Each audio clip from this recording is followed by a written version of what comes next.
हमारे धर्म ग्रंथों में बहुत बड़े पैमाने पर मिलावट की गई और उन मिलावट के चलते हमारे धर्म के लोग, कोई भी व्यक्ति विधर्मियों का सामना नहीं कर पा रहा था। उदाहरण के लिए मैं आपसे कहना चाहता हूं, देखो, आपके किसी भी महापुरुष का चरित्र शुद्ध रूप में नहीं बचा है। आपके सारे महापुरुषों को टारगेट किया गया। भगवान शिव को ले लो, राम को ले लो, कृष्ण को ले लो, गणेश को ले लो, सबके जीवन पर बहुत गंदी गंदी कहानियां लिखी गई विधर्मी लोगों के द्वारा, और वो कहानियां लिख करके, श्लोक बना करके आपके ग्रंथों में घुसा दिए गए। आप जानते हैं, जब महर्षि वेदव्यास ने महाभारत बनाया था तो इस केवल महाभारत में 10,000 श्लोक थे, 10,000 श्लोक। आज महाभारत में 1 लाख से ज्यादा श्लोक हो चुके हैं। ये सारे के सारे श्लोक मिलावटी हैं।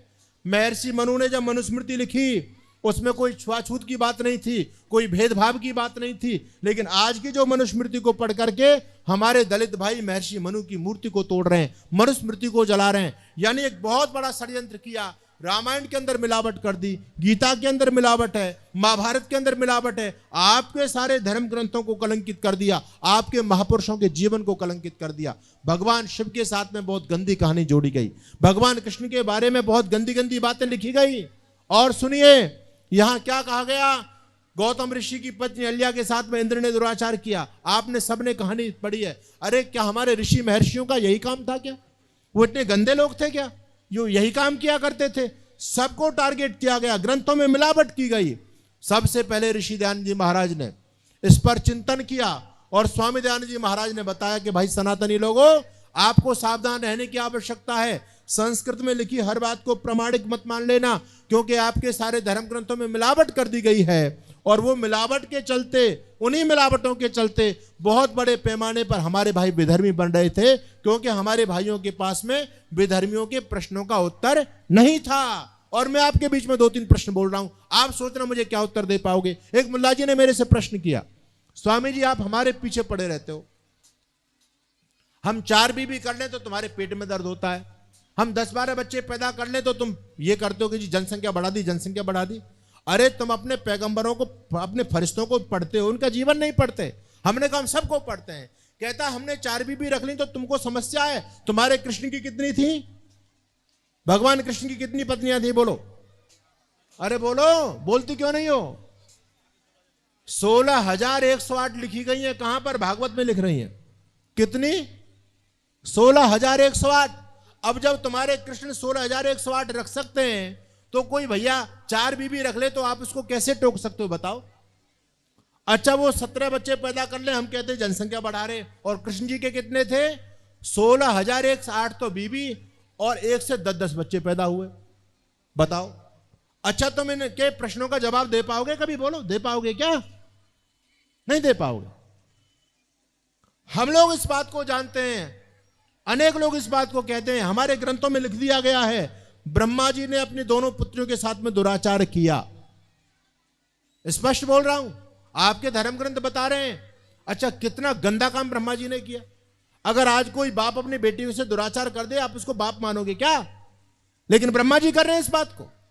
बाइबल में लिखा था कि लूत ने अपनी दोनों पुत्रियों को गर्भवती किया। उन विधर्मी लोगों ने सोचा, बाइबल वालों ने, कि अगर हमारे लूत ने तो ऐसा कर दिया, लेकिन भारत में जाएंगे तो हिंदू हमको जीने नहीं देंगे, हम अपने धर्म का प्रचार कैसे करेंगे? इसलिए इन लोगों ने आपके धर्म ग्रंथों में मिलावट कर दी। अब जब लूत ने कर लिया, ब्रह्मा जी ने कर लिया, बात बराबर। अब तुम कैसे उनको टोक पाओगे भैया? तो ब्रह्मा जी ने किया नहीं था, ब्रह्मा जी को तो बदनाम किया गया।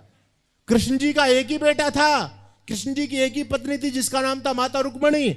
भगवान कृष्ण की कोई अनेक पत्नियां नहीं थी, लेकिन कृष्ण को बदनाम किया गया। कृष्ण ने कभी चोरी नहीं की, लेकिन कृष्ण को बदनाम किया गया। कृष्ण ने कभी लड़कियों के कपड़े नहीं उठाए, है ना? उन्होंने गंगा के साथ में, कुब्जा के साथ में या राधा के साथ में कोई दुराचार नहीं किया था, लेकिन कृष्ण को तो बदनाम किया गया। और बदनामी का खेल क्यों चला, इस बात को सुन लो। जब विधर्मी लोग आपके देश में आए, उन्होंने तलवार के दम पर आपको बदलना चाहा, कन्वर्ट होना चाहा, लेकिन मेरे देश के लोग धर्म भक्त, ईश्वर भक्त थे, महापुरुष और संस्कृति से उनको प्यार था, वो कभी कन्वर्ट नहीं हुए।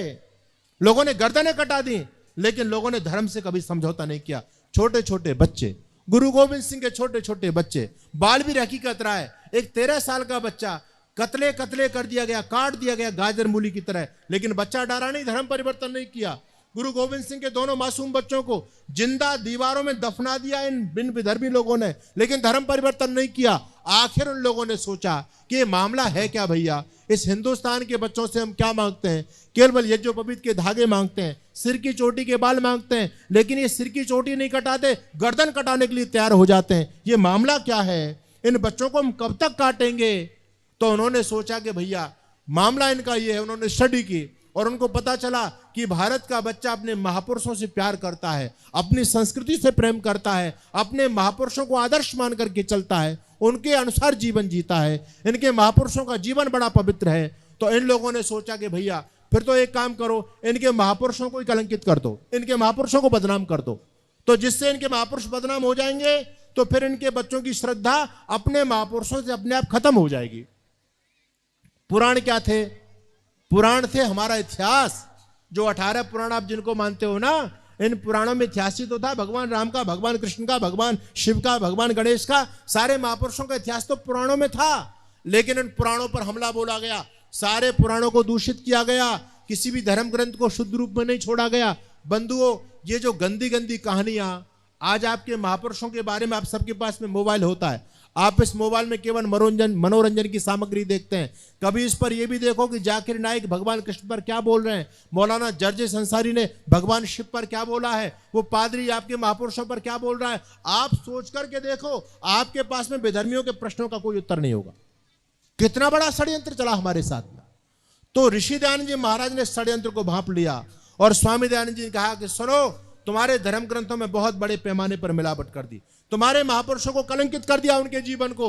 इसलिए कोई भी विधर्मी अगर तुम्हारे महापुरुषों के बारे में अपशब्द बोले, कृष्ण ने ऐसा किया, उसने ऐसा किया, बिल्कुल मना कर देना कि हमारे महापुरुषों ने, किसी ने भी ऐसा नहीं किया। हमारे सारे महापुरुषों का जीवन बड़ा धवल था, बड़ा पवित्र था। उन्होंने जन्म से लेकर के मृत्यु पर्यंत एक भी निंदित कर्म नहीं किया। बंधुओं, हमारे महापुरुषों को तो टारगेट किया गया है आपको खत्म करने के लिए। इस षड्यंत्र के तहत ऋषि दयानंद ने हमको जगाया और आर्य समाज ने उस पर काम किया। बंधुओं, स्वामी दयानंद जी से पहले कोई भी आता था, चाहे पादरी आ जाएं, चाहे मुल्ला जी आ जाएं, सब हमारे महापुरुषों के बारे में, वेदों के बारे में, गीता के बारे में गंदी गंदी पुस्तक लिख करके डाल दिया करते थे। व्यवस्था थी। तो ये पहले उन लोगों ने घपला किया धर्म ग्रंथों में, और फिर उन घपलों के पॉइंटों को लेकर के हमारे सामने शास्त्रार्थ करने के लिए आने लगे। बंधुओं, सबसे पहले ये महापुरुष आया धरती पर, स्वामी दयानंद सरस्वती, जिसने वेद की बात की। और देखो, स्वामी दयानंद से पहले कुरान वाले तो हमारे पुराणों पर बोल रहे थे, हमारे वेदों पर बोल रहे थे, लेकिन किसी माई के लाल ने कुरान पर बोलने की हिम्मत नहीं की। सबसे पहले वो सिंह पुरुष, वो बब्बर शेर मां भारती का लाडला स्वामी दयानंद सरस्वती कुरान पर दहाड़ा। और जब कुरान पर बोले, स्वामी जी ने कुरान की बखिया उधेड़ करके रख दी। किसी भी मुल्ला मौलवी के पास में स्वामी दयानंद के प्रश्नों का जवाब नहीं है। इस सत्यार प्रकाश के 14 समोल्लास को पढ़िएगा।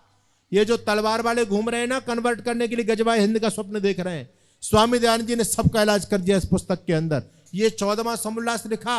और जिस क्रिश्चियनिटी से आप परेशान हैं, है ना, ये चादर और फादर का षड्यंत्र पूरे देश में चल रहा है ना, इन चादर फादर का पूरा इलाज स्वामी दयानंद सरस्वती ने 13वें समोल्लास में और 14वें समोल्लास में कर दिया। बंधुओं, आप ना पढ़ें तो बात अलग है, बाकी पढ़ेंगे तो अपनी संस्कृति को बचा पाएंगे। और हमारे सनातन धर्म का बिल्कुल शुद्ध स्वरूप इस पुस्तक के अंदर दिखाया गया है। भगवान राम का जीवन कितना पवित्र था, कृष्ण ने अपने जीवन में कोई गंदा काम नहीं किया, सब कुछ इसमें लिखा है। वैदिक सनातन धर्म की जो परंपराएं थी, सारी परंपरा इस पुस्तक के अंदर बताई गई हैं। और हमारे सनातन धर्म में क्या क्या गड़बड़ कर दी गई है, कहां कहां मिलावट की गई है, वो मिलावट के अंश भी इस पुस्तक में दर्शाए गए हैं। ये वो ऐसा एटम बम है, जिस व्यक्ति ने ये सत्यार प्रकाश पढ़ लिया, उसके सामने ना कोई मौलवी टिक पाएगा, ना कोई पादरी टिक पाएगा, उसके सामने कोई अपने महापुरुषों की बुराई नहीं कर पाएगा। जिस व्यक्ति ने सत्यार प्रकाश पढ़ लिया, अरे सत्यार प्रकाश तो ऐसा शेरनी का दूध है, जिसने पढ़ लिया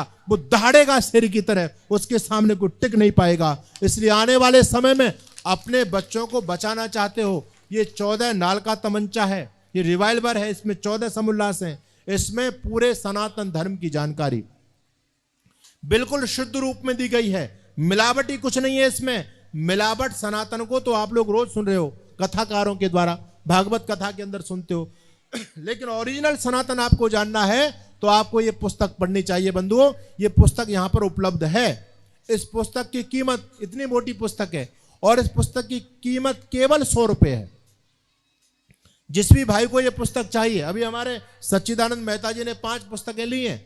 जिस व्यक्ति को यह पुस्तक चाहिए, आपके सामने कान्हा जी बैठे हैं, आप इनसे संपर्क करें जो वीडियो रिकॉर्डिंग कर रहे हैं, आपको एक पुस्तक मिलेगी। इस पुस्तक को जरूर लेकर के जाना यदि आने वाले समय में अपनी संतति को बचाना चाहते हो, अपने धर्म को बचाना चाहते हो। जानते हो पंडित मदन मोहन मालवीय जी ने अंतिम समय जाते जाते क्या बात कही थी? पंडित मदन मोहन मालवीय जी का जब अंतिम समय चल रहा था, चारपाई पर लेटे हुए थे और बड़े बड़े नेताओं से मिलने के लिए गए। लोगों ने कहा, पंडित जी महाराज, आपके जाने के बाद अब सनातन धर्म की रक्षा कैसे होगी? हम हिंदू लोगों की रक्षा अब कैसे होगी? कौन करेगा? आपने हमारी रक्षा की, अब तो कुछ बताओ, हमारा कुछ रक्षा का उपाय तो बता करके जाओ। पंडित मदन मोहन मालवीय जी ने अपनी तकिया के नीचे से सत्यार्थ प्रकाश निकाला था और उन्होंने कहा था, जब तक धरती पर सत्यार्थ प्रकाश है हिंदू हो, तब तक तुम्हारे धर्म पर कोई आंच आने वाली नहीं है। याद रखना इस बात को। मैं भी इसी बात को आपके बीच में बोल रहा हूं। जब तक सत्यार्थ प्रकाश है, तब तक आपकी बहन बेटियों की इज्जत सुरक्षित है। जब तक कोई भी बेटा विधर्मियों के जो है ना उसमें प्रपंच में नहीं फंस पाएगा। इसलिए इस पुस्तक को जरूर पढ़िएगा। ये थोड़ी सी बात मैंने आपके बीच में बताई। सभी माताओं से निवेदन है कि आप लोग जल्दीबाजी न करें, न भागें। आपके बीच गुरुकुल के बच्चों का कार्यक्रम होना है, आप देख करके जाएंगे। धन्यवाद। ये मैंने थोड़ी सी बात आपको बताई, आप इस बात को ध्यान से सुनिएगा। और ऋषि दयानंद जी महाराज के चित्र है, ये चित्र केवल 250 रुपये में उपलब्ध है यहाँ पर। ये मढ़ा हुआ चित्र है, बहुत अच्छा चित्र है। जो भी व्यक्ति स्वामी दयानंद जी महाराज का चित्र लेना चाहते हैं, सत्यार्थ प्रकाश लेना चाहते हैं, ये दोनों चीज अवेलेबल हैं और कान्हा जी आपको देंगे। आप सभी का बहुत बहुत धन्यवाद। सबके लिए शुभकामनाएं। ओम शम।